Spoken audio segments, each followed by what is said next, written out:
Hello, good morning, good morning, good morning, good morning, lovers. Yes, we are talking about love this year, and I'm using this opportunity as I'm leaving my workplace towards another place so that we can discuss a little bit again something about love. I remember last time we had a simple discussion about love. We defined love and selfishness. We talked about love in the family. Then we talked about also love in a church. But then we are in the community, in the society. What is love? What is love? What is love? It's very interesting. Very, very interesting. What is love? When we talk about the community, normally when we talk about the community and we say love in the community, we still find what we call selfishness as something we need to talk about. Selfishness. Selfishness is normally defined as the love for oneself.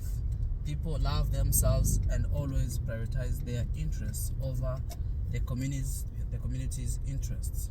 That's what we call selfishness. When somebody thinks their values, their benefits, their protection, their interests matters than the one of the states, of the province, of the family, or even of the company. Now, when we talk about a community, we find that we are social animals, so we are meant to live together as individuals, as human beings. We are forced to live together. We have no choice.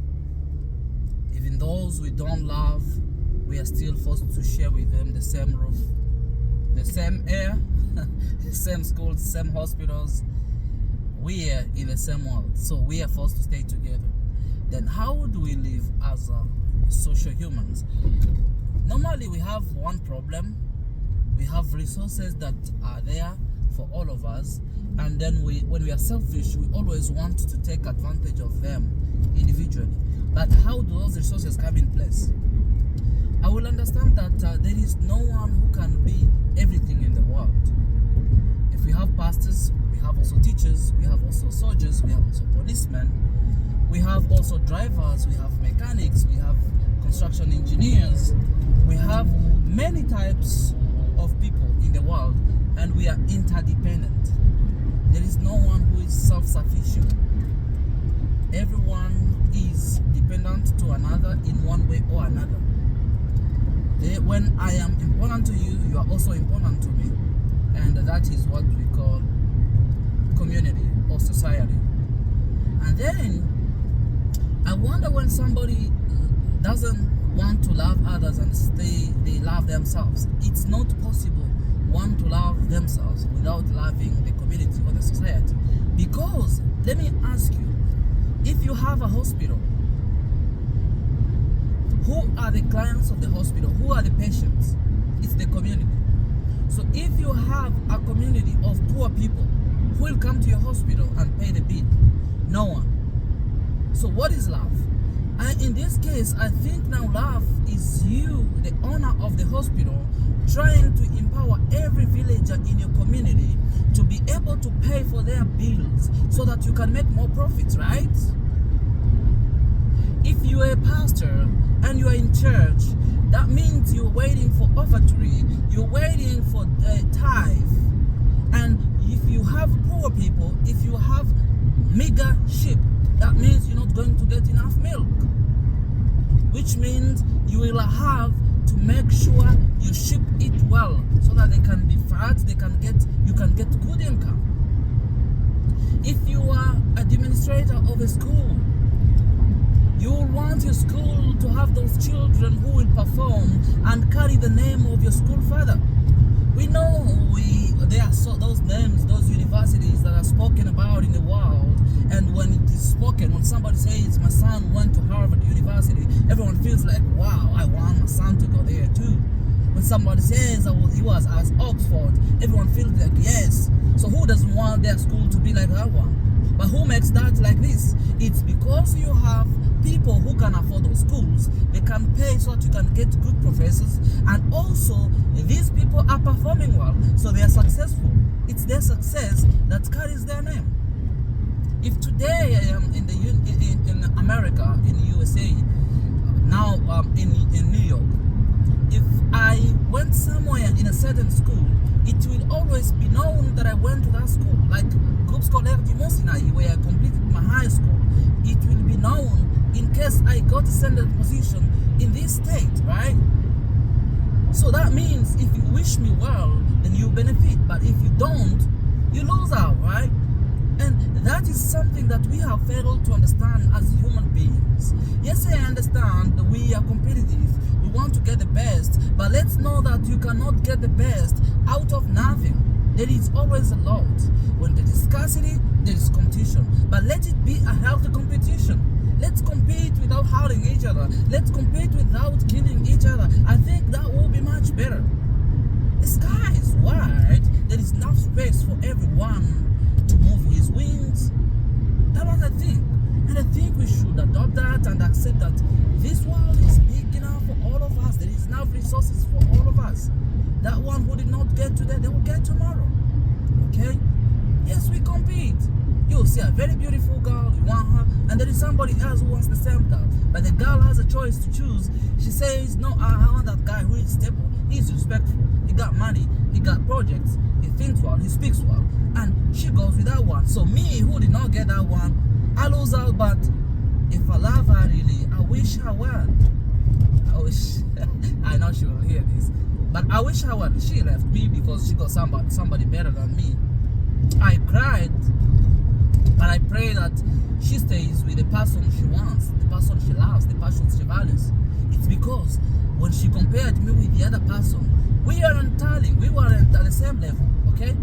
Yes, it makes me tear, it makes me cry because I love her, but it doesn't mean that I should hurt her or I should hurt the other person whom she has valued or she has thought to be better than me. And I think that is what we call healthy relationships. Healthy communities are meant to stay together.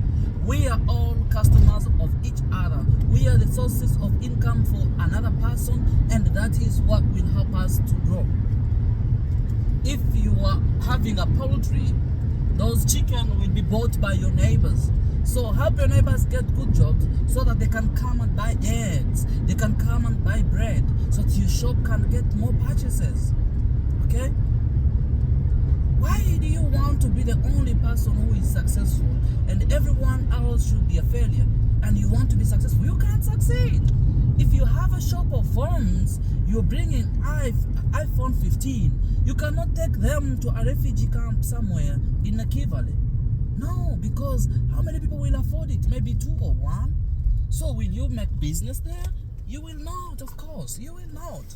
So for you to get many people buy that, why don't you promote peace, that all that number of people who are in a refugee camp in Nakivale can return back home, and then they become your client, then they can buy those iPhones. We have many ways we can get what we want. We shouldn't always try to be those who hurt others to get what we want.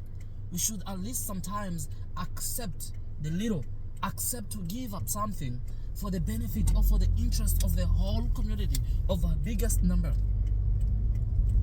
Okay?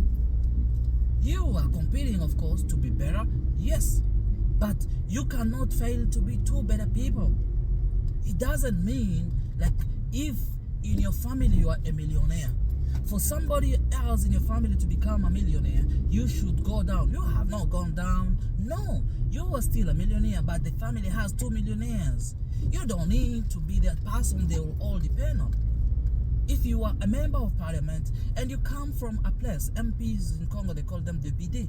If you are a député and you come from the place where everyone is powerful, everyone is educated, and everyone has money, everyone respects you too. Because everyone, even the president, the ministers, see you as the potential for the country. Because your country, maybe your place, where you come from, is a place that has all the resources that are needed for the country. So it's always good to promote the place where you are. Remember, if the hungry one doesn't sleep because they have not gotten what to eat, even the rich will not sleep because the hungry one will try to break in to get food. So if you want to have peace, try to help others to be at the same step where you are, or even at least near, close to you. That's how life is. You cannot be a doctor, an engineer, and at the same time accept to be that construction engineer, accept somebody else to be maybe that electronic engineer, accept somebody else to be a medical doctor, accept somebody else to be a legal professional, and all of us can be successful together. It doesn't mean that for you to be successful, I must be a failure. No, we can all be successful, and that is the spirit I want us to develop in our communities, in our societies. If you have something that you have missed because of your age, there is a scholarship being given. They have said we want to give it to people who are 25 years old and below, and you find yourself at 26. At least remember that your neighbor has a son who is 20 years old. Let them benefit from this. Maybe when they become rich and they build something, a hospital, you have not become a doctor, but you are a nurse. Maybe they will give you a good job. They will understand you. If they are Christian like you, maybe they will allow you to go to prayer on Sunday, and they will not give you those tasks that will stop you from going to church. If they're Muslim like you, maybe they will allow you to go to the mosque and allow you to do all the 5 times the salah per day. Why don't you want to get other people successful like we are? Our success should not stop others. We depend on each other. People depend on us. We depend on them too. Let's just be those people who are ready to help. A candle does not get shut down by trying to light another candle. Okay? Just try to light that other candle. Let be 2 candles lighting. Let the room shine. Let's get more light in the room. That is what I want to talk to you today about love and the community. We are all customers for each other. If you help your brother go up, trust me, he will help you tomorrow. If you want your community to be that one they will talk about forever, it's not only you building one house, one big tall house in the community, and everyone is talking about that house. That's not what we should aim to. We should aim to that society or that community that have great houses, beautiful houses. Everyone builds here, another one there, another one there, another one there, and everyone says, this area got rich people. It's that is how it is. But trying to pull everyone down, trying to squeeze everyone, no one should raise their head that you want to be the only person who will be worshipped. Why do you want to be just worshipped as someone with a single eye, and you want to blind everybody else? Everyone should become blind because you got one eye so that they can praise you. Accept others to have those 2 eyes, and they can help you with your one eye. Let's not try to be always on the top. We are not meant to be on the top by force. We will be there by struggle and blessings, not by force and by sin, by trying to crush others. No, I said no to that. My name is Amadou Salongo Jean-Pierre. I'm not angry. I'm not angry. I was just trying to be very serious and show the serious face that I have normally when I'm talking about this. We have been in communities where people take advantage of others, and I don't like that. I don't like it. I don't like somebody taking advantage of another. We have all been weak and vulnerable at a certain point, but always we have had somebody who has helped us to come out of that vulnerability. And I want you to be that person.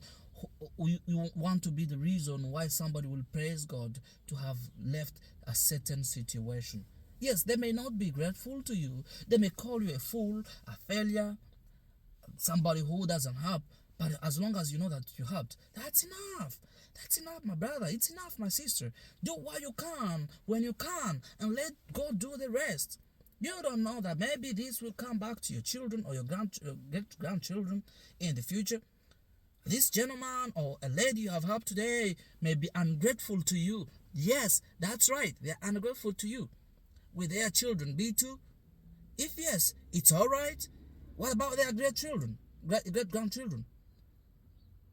There may be maybe some good people, and they will help your children in return. But remember, if you are the only person in Goma who has left everyone down,